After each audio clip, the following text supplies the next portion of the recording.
Bom dia, meu irmão, graça e paz, passando aqui para deixar uma breve meditação, carta de Paulo aos Efésios, capítulo 4, versos 2 a seguir.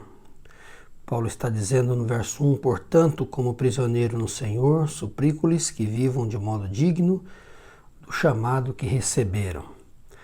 Sejam sempre humildes e amáveis, tolerando pacientemente uns aos outros em amor. Façam todo o possível para se manterem unidos no Espírito, ligados pelo vínculo da paz. Pois há um só corpo, um só Espírito, assim como vocês foram chamados para uma só esperança.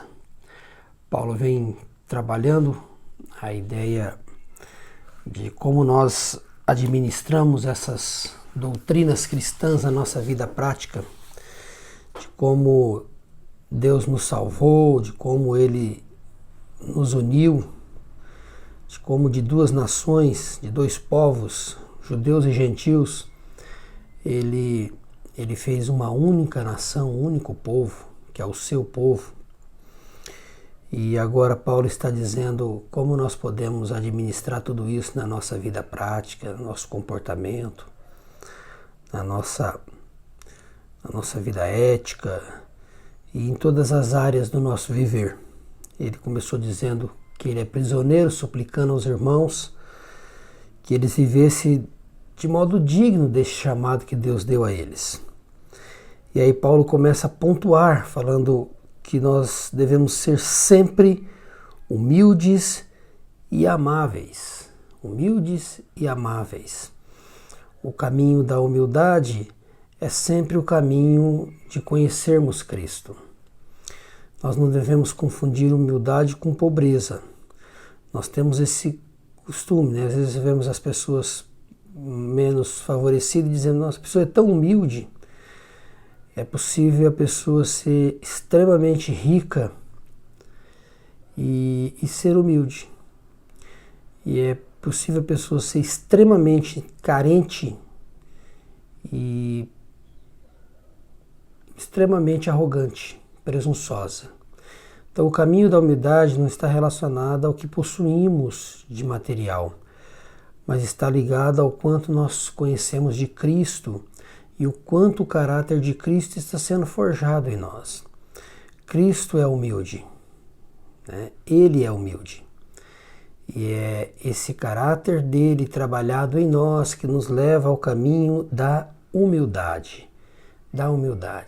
Por isso, ser humilde é estar crescendo na compreensão da graça, na compreensão da obra de Cristo, é entendermos que sem Ele não somos nada, é entender que o que Ele fez em nosso favor é algo maravilhoso que nos foi concedido por graça. E Paulo prossegue dizendo, sejam humildes e amáveis. Humilde e amáveis. Uma vez que o amor de Cristo foi revelado a nós no Calvário, o amor de Deus em Cristo foi revelado a nós no Calvário, né? Por graça, nós estando mortos, toda esta obra que Deus nos fez, sem merecermos nada disso, sem sermos competentes para nada, sem sermos dignos de nada disso. Agora Paulo diz, tanto amor recebido, tanta graça revelada, quero que vocês sejam amáveis. Tolerem pacientemente uns aos outros em amor. Carregue as cargas uns dos outros em amor. Suporte, seja um suporte, um esteio, uma base, uns para os outros, em amor. Então observe que Paulo está colocando o amor como um meio e o fundamento para que a gente possa nos relacionarmos com as outras pessoas.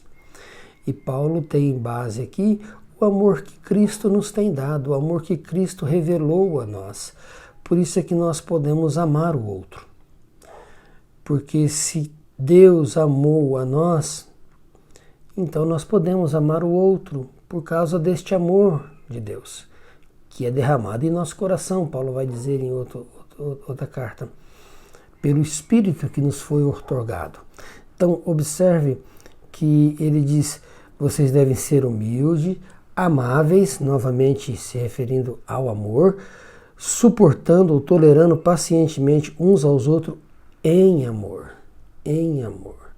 Ele prossegue dizendo, faça todo o possível para se manterem unidos no Espírito. Todo o possível, no que depender de nós, naquilo que temos alcançado, devemos, de forma responsável, nos manter unidos. Nos manter unidos. A unidade, ela só pode ser preservada por nós. Ela é concedida pelo Espírito. É o Espírito quem nos une. É o Espírito quem nos traz para próximo. Essa unidade, ela é produzida pelo Espírito. Nós somos chamados, advertidos de maneira responsável a nos mantermos unidos, a preservarmos essa unidade. Essa unidade. E aí ele continua dizendo, faça o possível para se manterem unidos no Espírito, ligados pelo vínculo da paz, unidos, né, pelo vínculo da paz. Agora nós estamos em paz. Paz com Deus, a paz de Deus em nós e paz com o outro. Então, observe que isso tudo é fruto da obra da cruz. Isso tudo é fruto do que Cristo fez na cruz. Paulo prossegue dizendo, pois há um só corpo, a igreja, e um só Espírito, assim como vocês foram chamados para uma só esperança. É um só Deus, é um só corpo, é um só Espírito e é uma só esperança, tanto para judeu quanto para grego, né? Fomos unidos no mesmo Senhor, fomos unidos e chamados na mesma esperança. É um só Deus, um só Espírito, né? Um só corpo. Então somos pertencentes, né? Pertencemos ao mesmo corpo, ao mesmo corpo. Somos membros do mesmo corpo, mesmo estando geograficamente longe um do outro, mesmo estando o idioma pode ser diferente, né?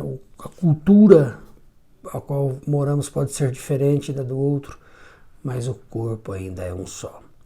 O Senhor é um só, o Espírito é um só.